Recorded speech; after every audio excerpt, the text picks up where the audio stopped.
பிளேயரையும் ஒருத்தனையும் விட மாட்டாங்க.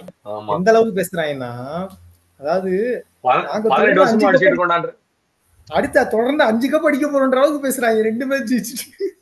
ஒரு கப் அடிங்கடா தயவு செய்து. 18-18 நியூ நாலேஜ்ல மேட்ச் ஆகி போச்சு. ஈசாலா கப் டபுள் நமதேன்ட்டாங்க. திருப்பாதிக்கு ஹூடா எப்படி கையில பந்து படலையோ அது மாதிரிதான் இப்ப திருப்பாதிக்கு வந்து ஓப்பனிங் சுத்தமா ஸ்விங்ல படல. பந்து பட மாட்டேங்குது. 4 ஓவருக்கு ஆமா அப்புறம் தான் அவன் கொஞ்சமாவது பேட்லயாவது படுது. சோ கண்டிப்பா கரெக்ட். வந்து செட் இல்ல ஆகும். நான் என்ன கேக்குறேன், கான்பியா திருப்பி இந்த கரெக்டா அவுட் போய் எக்ஸ்பெரிமெண்ட் ஓபனர் அவன் அவனை கொண்டு போய் இறக்கி விட்டுருக்காங்க ஓப்பனிங்ல.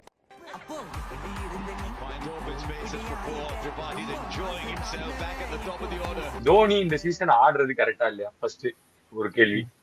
ஏன்னா லைக் அவரு முன்னாடியே ரிட்டையர் ஆயிருக்கணுமா இல்ல இப்ப ஆடுறது கரெக்ட் தானா? அத பத்தின ஒப்பீனியன். இது வந்து கரெக்ட். அவங்களோட ஒரு பிரான்சைஸ் கிரிக்கெட் தான். பிரான்சைஸ் கிரிக்கெட் எப்படி ஒர்க் ஆகும்னா அது வந்து பிசினஸ் மாடல் பேஸ் பண்ணி தான். ஸோ எப்படி என்ன மாதிரி பிளேயர்ஸ் இருந்தா என்ன மாதிரி ஸ்டார் பிளேயர்ஸ் இருந்தா அவங்க பிரான்சைஸ்